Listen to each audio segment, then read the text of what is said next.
Heidi and Frank show. If you're a fan of stand-up comedy, you probably go out to the clubs and see a lot of acts you wouldn't normally see aren't featured on Comedy Central or television anywhere. They're just around the clubs, around the country. You're like, they're so good. Why are they not famous? And Steve Hofstetter is the host and executive producer of a show that does highlight those comics from around the country. And the show is called Laughs. It's on Fox. Groundbreaking new stand-up show. And Steve, where in the hell is he? Where's Steve? There he is. All right. Hey, There you can sit over here now. Right? Dish is not here today, so Yeah. now you got some room to stretch out. Yeah. Ooh, exciting. Get comfy. Yeah. Good to see you, man. It's good to see you, too. I was listening earlier, Yeah? and mermaids, by the way, are the most fascinating thing to me in the world. Just because the evolution of how that myth came, you understand someone was having sex with a fish. Right? Like, there was someone who was having sex with a fish, and his buddy caught him and was like, I think I saw you having sex with a fish. He's like, no, it was the bottom was a fish, but the top was all woman. Pretty lady. Also, wouldn't you want the bottom to be the... All right, moving on. That's true. Really? Yeah. I mean, you would probably... That's the disgusting... Unless you're most a total disgusting boob thing. man. I mean... Yeah, true. Be like, I am such a boob man that I will have sex with a blowhole. Did you, be honest, think that Little Mermaid was kind of hot? In like in that weird fantasy way? All right, fine, yes. But still... Yeah, it'd be weird if someone was like, I liked the first half of the movie, but then after that, you know, when she had legs and stuff, it's just, no. Not It just turned me off. Yeah, did it ever come out wrong? Like, they never showed the brother who probably lived, like, in a cave underwater, because he was just the upper half of the fish, and he was walking around with legs down there. He's the weird one. It's like, we don't talk about him. He lives in the basement of the cave. I just love that's gross. And when does it actually air? So in LA, we are midnights on Fox, and then 11 p.m. midnights on Fox on Saturday nights. So we're up against SNL. Okay. So that's not intimidating at all. Yeah. And then Sunday at it's on MyNet at 11 p.m. Well, did that SNL's very been- smoothly. SNL's been struggling. I mean, as far as like, I think that they hired a bunch of cast members last season before the beginning of the season. Now they're replacing a bunch have left again. So they're trying to find their way again. So it's probably a good time to go up against them. I'm actually going to spin off a new show called People Who've Been Fired from SNL within the last 2 years. It's too big of a cast to actually have a show, so I have to split it into two. So this show, Laughs, features comedians from around the country. So you get Yes. clips sent to you, submitted by clubs or submitted by the actual comic? It's everything. There's no cell phone yeah. footage, is there? Those No, those there awesome. isn't. You're like, yeah, okay, you're talking to your friends. They're trying. There is some submitted, not that we air, but some of the submissions are amazing because we stress so much. Like, these are the best professional touring comics in the country. Like, these are people who are killing it night in, night out at clubs. And sometimes someone will see them and be like, I'm a comic because we got a laugh once with nobody in the room. And so my favorite one was someone said, and I wish we could like American Idol this and show the bad ones too, but we got a clip of someone speaking into a comb Oh no. alone Oh no. In the bedroom? and bombing. Still bombing. The stuffed animals on the bed were laughing They were hysterically and just rolling over. I saw two of them leave. It was so bad because he was still doing that cadence of like, so what else? Like, you still saw that in his phone. I was like, oh, you're adorable. So The worst. Why don't you do that? Why don't you say, these are the best comics from around the does world, sound interesting. and this guy who Wow. like, that's like a strip club. What's the strip club says? We have 1,000 beautiful girls and one ugly one.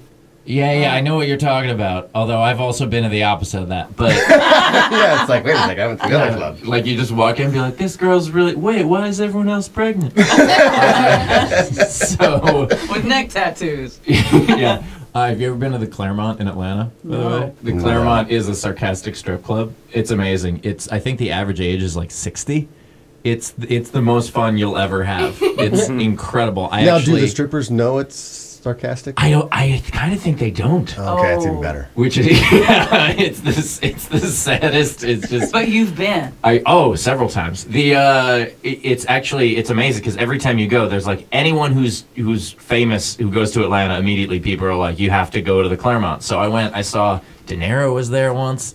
I saw Woody Harrelson was there. Actually, my friend forced a lap dance on me from one of the terrible things that was there, and afterward, right then, Woody Harrelson kind of walks by, and I'm like, oh man, these are two bald things that I used to like better 20 years ago. Which, I mean, Woody Harrelson's great, don't get me wrong, but it was still, Cheers was awesome. Yeah, still worth it for the joke. Okay, the average age is 60 or the youngest is 60 at the Claremont? Yes. Oh, so it's right. It's probably all about 60 mean, median, and mode, all the grandma same. that kept it up, the gilf, or is it all shapes and sizes? Nothing is kept up. Nothing is there. up. Oh, yeah, nothing is up. That's where it's just Let's taking go. a trip We'll go to see Atlanta Ricky for. Smiley. trip. We'll go to the Claremont, and we'll make a weekend of it. Hotlanta. Why not? It's the worst. But the reason why we don't show the bad stuff is because the whole idea of laughs is it's the highlight reel. It's these are the greatest things. The fun part though is I'm getting a lot of notes from people. And by people, I mean my mom. Called me yesterday, and she was like, "That was what? How did you just do that? That was amazing." That was actually dead on of my impression of her. But yeah, she called me up and she's like, "Everybody's really enjoying the show, but I have an idea. I think that maybe the segments are a little too short. You don't really get to see the comic long." And I was like, yeah, we're leaving them wanting more. We want people to go to their websites and check them out. She goes, what if you do it like you take like one comic and you put them like the whole episode? I'm like, you mean like a comedy special? You mean like a thing that they have already? Like, we're trying to do something different here. We're trying to, break the mold. The stand-up show has been on for 30 years and no one's ever done it like this before. And she's like, yeah, but I get a little distracted by all the movements so quickly.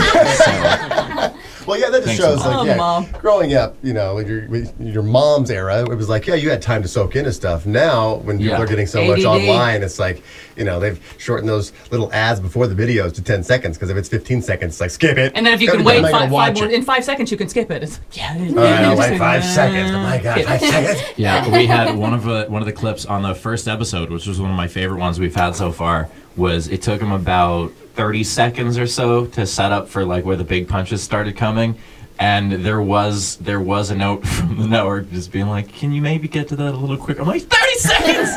Give him 30 seconds! Right, he needs to set up a joke. By the way, speaking of going online and watching videos, after you were here, I became a little obsessed with you and started watching all of your videos on YouTube, because he's called the Heckler Destroyer. Yeah. And I mean, one of the greatest videos, and you have a lot of views on this video where this woman who is claims to be a doctor in the audience. The doctor lawyer. And yeah, she calls herself a doctor, but then he ends up, and she's heckling him. And you really, truly do destroy an audience. Like, if you go to see his show.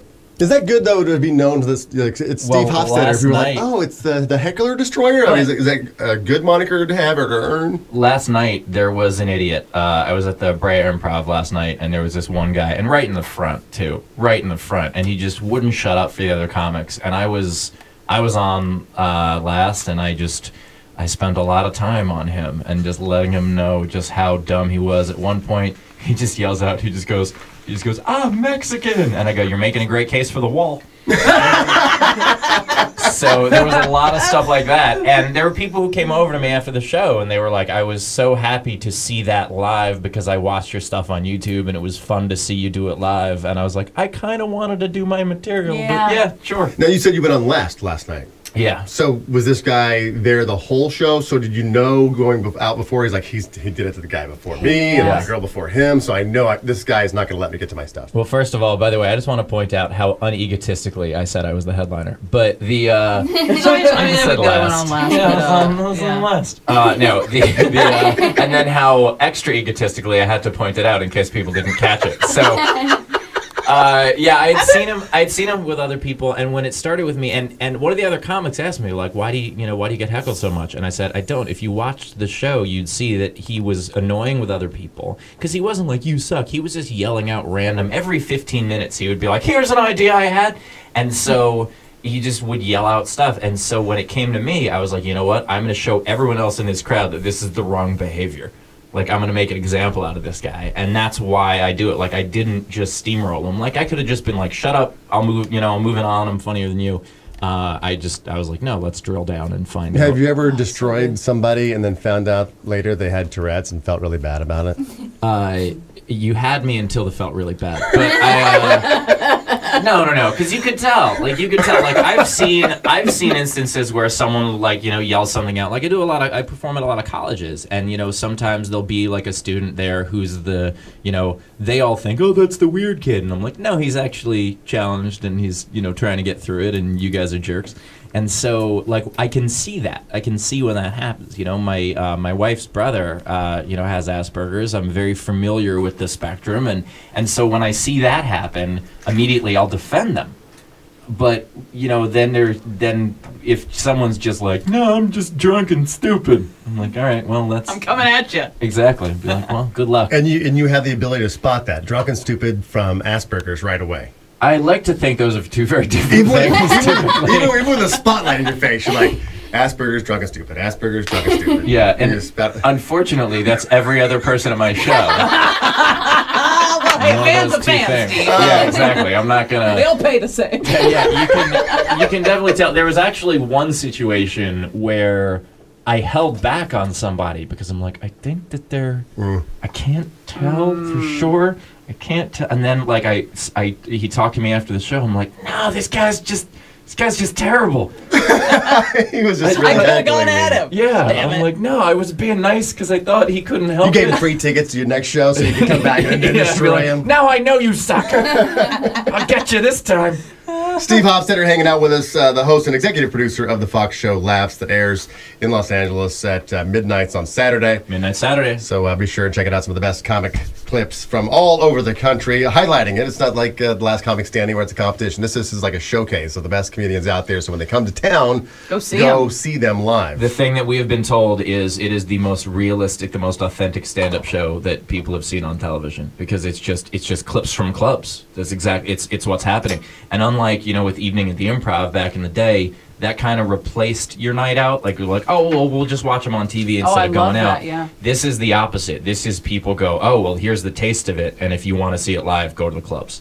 And so it's been great for stand-up already. And it's a great idea. Good luck with it. Hopefully you have much more success. Thank you. Steve Hofstetter. Follow him on Twitter at Steve Hofstetter, Hofstetter, Steve Hofstetter. We're going to come right back. We are Heidi and Frank. That was just a little sample of the Heidi and Frank show on 95.5 KLOS. Now, to get the show in its entirety, on demand, and if you want to watch the show, we webcast it every day, all you have to do is go to HeidiandFrank.com and become a premium package member. Do it right now.